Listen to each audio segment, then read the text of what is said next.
नमस्कार, मैं हिमांशु मिश्रा। आप देख रहे हैं हिंदू राष्ट्र 3.0। भारत का संविधान कब और क्यों संशोधित हुआ, इस पे आज हम चर्चा करने के लिए आए। क्या आप जानते हैं, जिस संविधान पर हमारा भारत टिका है वो आज वैसा नहीं है जैसा 1950 में था। वो बदल चुका है, कभी समाजवाद के नाम पर तो कभी आरक्षण के सवाल पर, तो कई बार लोकतंत्र की आत्मा को छूने वाले संशोधन भी हुए।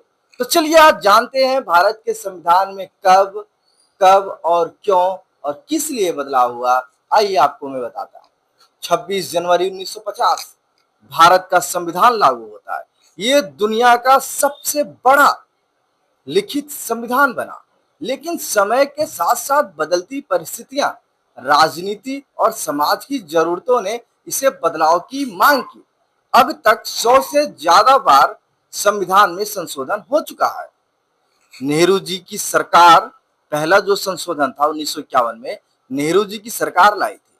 संविधान के अनुच्छेद 19 में बदलाव कर अभिव्यक्ति की स्वतंत्रता पर कुछ प्रतिबंध लगाए गए, क्योंकि सरकार को आलोचना सहना भारी लगने लगा।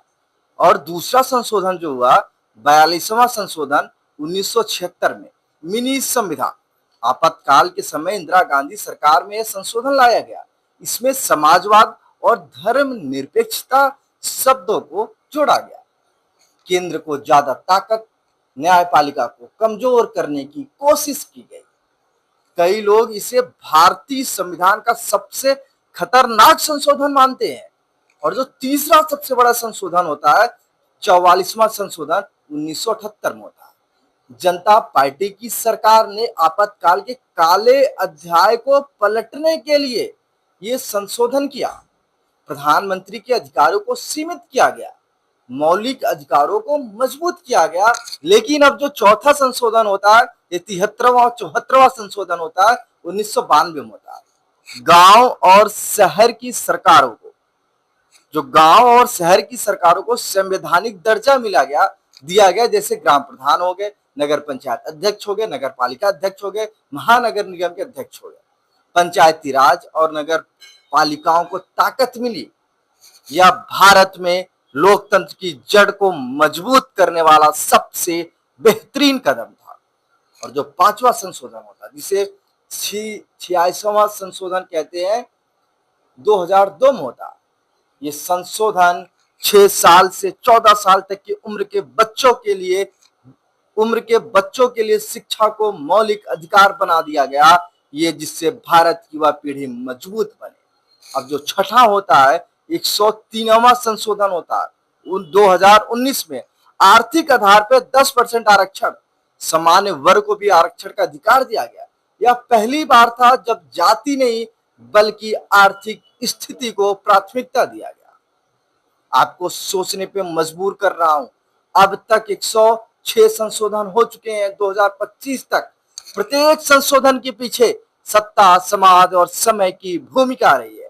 कुछ संशोधन देश को मजबूत करने के लिए थे, तो कुछ संशोधन सत्ता बचाने के लिए। प्रश्न ये है, क्या संविधान को बार बार बदलना स्वस्थ लोकतंत्र की ताकत है या उसकी कमजोरी है? संविधान केवल एक किताब नहीं है, ये भारत की आत्मा है। संविधान एक केवल किताब नहीं है, बल्कि भारत की आत्मा है। अगर हम बार बार आत्मा को बदलते रहेंगे तो क्या भारत वैसा ही रहेगा जैसा हमारे स्वतंत्रता संग्राम सेनानियों ने सपना देखा था? आप खुद सोचिए और दूसरों को बताइए कि अगर संविधान में बार बार संशोधन होगा तो क्या होगा। संविधान में समाजवाद और धर्मनिरपेक्ष जैसे शब्द जोड़े गए। सत्ता को बचाने के लिए, वोट बैंक की राजनीति करने के लिए, सत्ता पक्ष के लोग अपनी दावेदारी जनता के बीच में मजबूत करने के लिए संविधान की आत्मा को बार बार घोट रहे हैं। क्या ये स्वस्थ लोकतंत्र के लिए सही है? इंदिरा गांधी ने तो सत्ता बचाने के लिए देश में आपातकाल लगाया। क्या ये स्वस्थ लोकतंत्र के लिए सही है? साथियों, आप विचार कीजिएगा और दूसरों को भी इस वीडियो को शेयर जरूर करिएगा।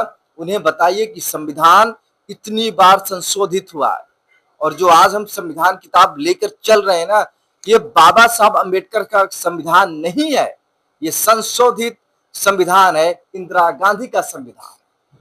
जो संविधान हम लेके चल रहे हैं आजकल, हमारे जो विपक्ष के साथी नेता लोग दिखा रहे हैं, ये बाबा साहब का संविधान नहीं है।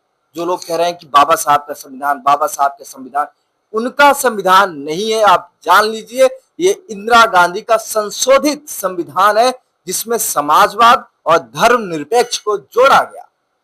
नमस्कार, आप लोग बने रहिए हिंदू राष्ट्र 3.0 के साथ, जहां राष्ट्र की बात आपके साथ बेबाकी के साथ हम करते हैं।